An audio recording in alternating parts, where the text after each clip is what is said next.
Hello everyone, मैं हूं कामरान चौधरी और आप देख रहे हैं केमिस्ट्री विद कामरान। हम लोग डिस्कस कर रहे थे सोर्सेज ऑफ ऑर्गेनिक कंपाउंड्स और लास्ट लेक्चर में हम लोगों ने डिस्कस कर लिया था कोल को। आज हम डिस्कस करेंगे एक और source of organic compound which is petroleum. अब ये पेट्रोलियम क्या होता है इसको देख लेते हैं। Petroleum is a dark brownish या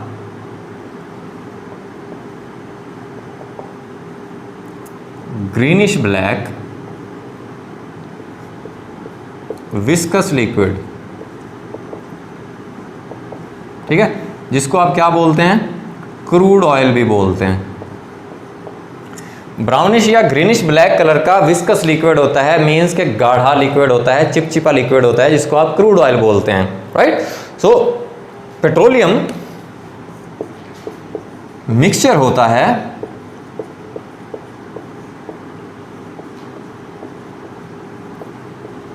gases, liquid and solid hydrocarbons का। अब ये चीज ध्यान में रखिएगा, मैंने यहां पे लिखा है हाइड्रोकार्बन्स, मैंने ऑर्गेनिक कंपाउंड नहीं लिखा, ठीक है। हाइड्रोकार्बन्स का आपको पता होना चाहिए कि hydrocarbons are those compounds containing carbon and hydrogen only. Carbon और हाइड्रोजन के अलावा कोई थर्ड एलिमेंट मौजूद ना हो, ठीक है। सो पेट्रोलियम में हाइड्रोकार्बन्स होते हैं, वो गैसियस फॉर्म में भी होते हैं, लिक्विड फॉर्म में भी होते हैं और सॉलिड फॉर्म में भी होते हैं। अब हम इन डिफरेंट हाइड्रोकार्बन्स को, जो कि इन तीन फेजेस में होते हैं, इन तीन फॉर्म्स में होते हैं, किस तरह से सेपरेट करते हैं, उसके लिए आप एक टेक्निक यूज करते हैं जिसको आप बोलते हैं फ्रैक्शनल डिस्टिलेशन। अब ये फ्रैक्शनल डिस्टिलेशन क्या होती है? It is the process of separation of mixture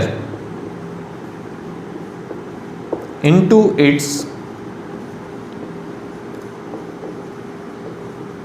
components on the basis of their boiling points। कोई भी मिक्सचर है आपके पास, जैसे हम बात कर रहे हैं पेट्रोलियम की, petroleum is a mixture of gaseous, liquid and solid hydrocarbons. So आप किसी भी मिक्सचर को उसके कंपोनेंट्स में अलग कर लेते हैं, ब्रेक डाउन कर लेते हैं on the basis of their boiling points, उनके बॉइलिंग पॉइंट्स की बुनियाद पर। जैसे मैं आपको एक छोटी सी एग्जांपल देता हूं, वाटर है, आप उसके अंदर थोड़ी सी अल्कोहल ऐड कर दें, ठीक है। अब ये एक मिक्सचर बन गया वाटर और अल्कोहल का। सो अगर आपको कहा जाए कि इस वाटर और अल्कोहल को आप दोबारा से अलग कीजिए, देन आप क्या करेंगे? आप उसको हीट करना स्टार्ट कर देंगे। आपको पता है कि अल्कोहल का जो बॉइलिंग पॉइंट है वो है 80 डिग्री सेल्सियस और वाटर का बॉइलिंग पॉइंट कितना है? 100 डिग्री सेल्सियस। तो जब टेम्परेचर 80 डिग्री सेल्सियस तक पहुंचेगा, देन अल्कोहल जो है वो वेपर्स बनना स्टार्ट हो जाएगी।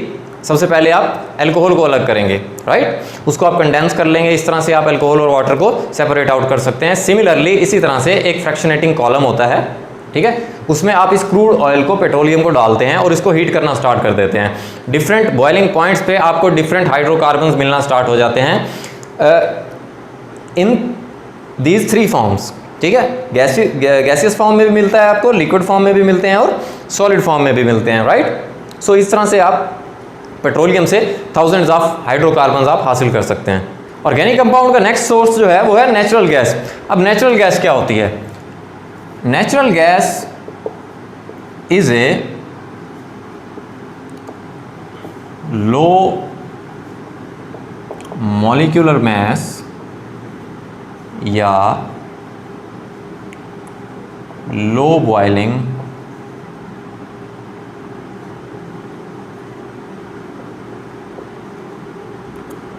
हाइड्रोकार्बन्स, ठीक है, जिनका बॉइलिंग पॉइंट्स लो होता है। ऐसे हाइड्रोकार्बन्स जिनका लाइट वेट होता है, मॉलिक्यूलर मास जो है जिनका कम होता है या जिनके बॉइलिंग पॉइंट्स कम होते हैं, उनका मिक्सचर होती है नेचुरल गैस। जैसे मीथेन है, इथेन है, propane and butane. Natural gas में कौन कौन से हाइड्रोकार्बन्स होते हैं? मीथेन, इथेन, प्रोपेन और ब्यूटेन। हाउएवर जो मीथेन की परसेंटेज है वो सबसे ज़्यादा होती है, ऑलमोस्ट 85% नेचुरल गैस में मीथेन होती है, बाकी 15% ये गैसेस होती हैं उसमें। ठीक है, अब ये यूज़ कहाँ पे होती है? It is used in homes, in industries and in automobiles as CNG। CNG किसको बोलते हैं आप? compressed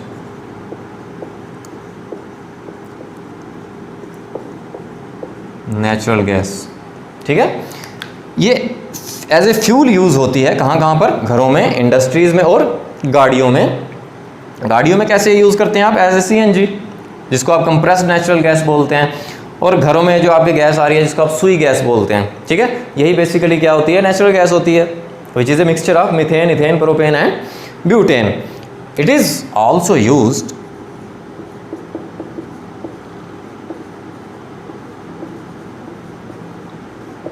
to make carbon black and fertilizers। ये कार्बन ब्लैक और खादें बनाने के लिए भी इस्तेमाल होती है। कार्बन ब्लैक की मैं आपको अगर एग्जांपल दूँ, जैसे तवा जो होता है जिस पे हम रोटियां बनाते हैं, ठीक है, कभी आप अगर उसको उल्टा करके देखें, जो उस पे जो पेस्ट होती है ब्लैक कलर की, वो कार्बन ब्लैक होता है। ठीक है, सो ये हो गया थर्ड सोर्स ऑर्गेनिक कंपाउंड का, जो कि नेचुरल गैस है।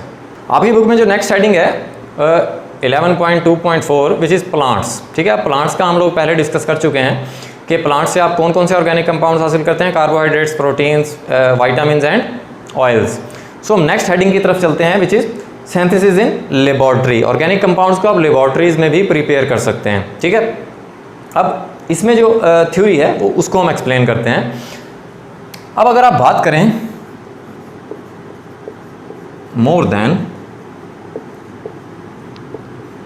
200 ईयर्स एगो की, 200 साल पहले या इससे भी ज़्यादा पहले की अगर आप बात करें, सो उस वक्त के जो केमिस्ट थे उनको आप बोलते थे अर्ली केमिस्ट्स। अब उन अर्ली केमिस्ट्स का ये ख्याल था कि ऑर्गेनिक कंपाउंड्स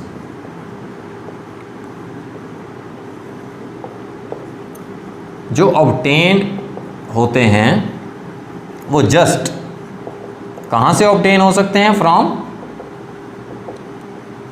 लिविंग ऑर्गेनिजम्स। अब लिविंग ऑर्गेनिजम्स में कौन कौन से आ जाते हैं? Plants and animals. उनका ये ख्याल था कि प्लांट्स और एनिमल्स से हासिल होने वाले जो कंपाउंड्स होते हैं उनको वो क्या बोलते थे? ऑर्गेनिक कंपाउंड्स बोलते थे, राइट। अब उनका ये ख्याल था कि ऑर्गेनिक कंपाउंड्स जो कि लिविंग ऑर्गेनिज्म से हासिल होते हैं उनमें एक अजीब सी, एक बहुत इम्पोर्टेंट सी, एक वाइटल फोर्स मौजूद होती है जो कि हम लेबॉर्ट्री में खुद से क्रिएट नहीं कर सकते। ठीक है, सो इसी बेसिस पे मैं आपको ईयर भी बता देता हूँ। 1815 में एक केमिस्ट था जिसको आप बोलते हैं जे बर्जीलियस, जॉन्स जैकब बर्जीलियस। ठीक है, इसने फिर इस थ्योरी को वाइटल फोर्स थ्योरी का नाम दिया।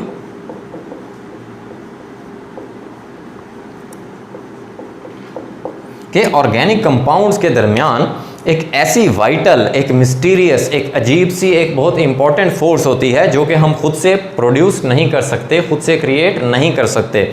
सो ऑर्गेनिक कंपाउंड्स जस्ट वो कंपाउंड्स होते हैं जिनको आप लिविंग ऑर्गेनिजम्स से हासिल करते हैं। इस थ्योरी को क्या बोल दिया उसने? वाइटल फोर्स थ्योरी का नाम दे दिया। ठीक है, अब ये जो थ्योरी है ये तकरीबन 13 साल तक रही। फिर इन 1828 में एक केमिस्ट था फ्रेडरिक वूलर।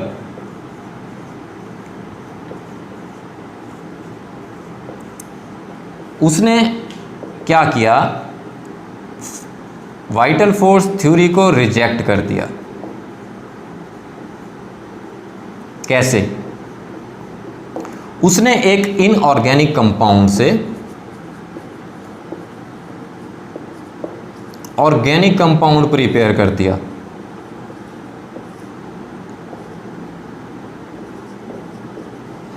अब मैं ये भी बता देता हूं आपको कि वो इनऑर्गेनिक कंपाउंड कौन सा था। वो इनऑर्गेनिक कंपाउंड था अमोनियम सियानेट। ठीक है, उसने अमोनियम सियानेट से क्या प्रिपेयर किया, यूरिया प्रिपेयर किया, जो कि आपको पता है फर्टिलाइज़र है। और कहाँ पे पाया जाता है ये? In the urine of animals, animals के यूरिन में पाया जाता है।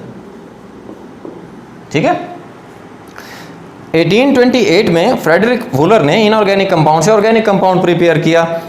अमोनियम सियानेट जो था वो इनऑर्गेनिक कंपाउंड था, उसने इस इनऑर्गेनिक कंपाउंड से यूरिया जो कि ऑर्गेनिक कंपाउंड है वो प्रिपेयर कर लिया। इस तरह से वाइटल फोर्स थ्योरी 1828 में क्या हो गई, रिजेक्ट हो गई। अब ये अंदाज़ा हो गया, ये मालूम हो गया कि हम इनऑर्गेनिक कंपाउंड से भी ऑर्गेनिक कंपाउंड्स को प्रिपेयर कर सकते हैं। हम खुद से लेबॉर्ट्री में ऑर्गेनिक कंपाउंड्स को सिंथेसाइज कर सकते हैं। उसके बाद मिलियंस ऑफ ऑर्गेनिक कंपाउंड्स बनना स्टार्ट हो गए।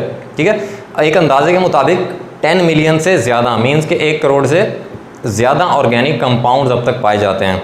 आपकी इन्फॉर्मेशन के लिए मैं ये भी क्लियर करता चलूँ कि ये जो वूलर था, इसका ये कंसर्न नहीं था कि वो इनऑर्गेनिक कंपाउंड से कोई ऑर्गेनिक कंपाउंड प्रिपेयर करे। ठीक है, उससे ये जो ऑर्गेनिक कंपाउंड प्रिपेयर हुआ था यूरिया, ये बाय एक्सीडेंट प्रिपेयर हो गया था, उसका खुद से कंसर्न नहीं था। राइट, अब ऑर्गेनिक कंपाउंड जो होते हैं वो अगर आप देखें आपकी डेली लाइफ की जितनी भी यूज़ करने वाली चीज़ें हैं उनमें तमाम के तमाम में ऑर्गेनिक कंपाउंड्स मौजूद हैं। जैसे मैं आपको कुछ एग्जांपल्स दे देता हूँ।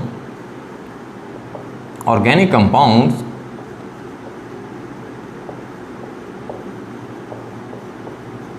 Are present in medicines. Medicines में ऑर्गेनिक कंपाउंड्स यूज़ होते हैं। इसके अलावा पेंट्स, फ्लेवर्स में, डाइज में, इंसेक्टिसाइड्स में,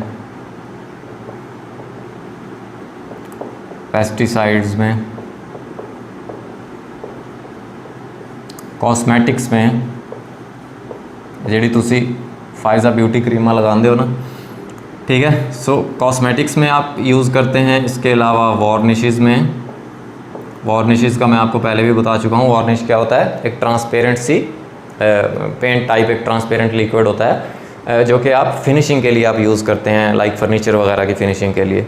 ठीक है, सो इन तमाम के तमाम चीज़ों में क्या मौजूद होते हैं, ऑर्गेनिक कंपाउंड्स मौजूद होते हैं। राइट, सो फाइनली ये सोर्सेज ऑफ ऑर्गेनिक कंपाउंड्स का जो लेक्चर था आपका वो कंप्लीट हुआ। अगर आपको वीडियो पसंद आई है दैन चैनल को सब्सक्राइब करें, वीडियो को लाइक करें और शेयर करें। मैं हूं कामरान चौधरी और हम मिलेंगे नेक्स्ट वीडियो में। Thank you very much.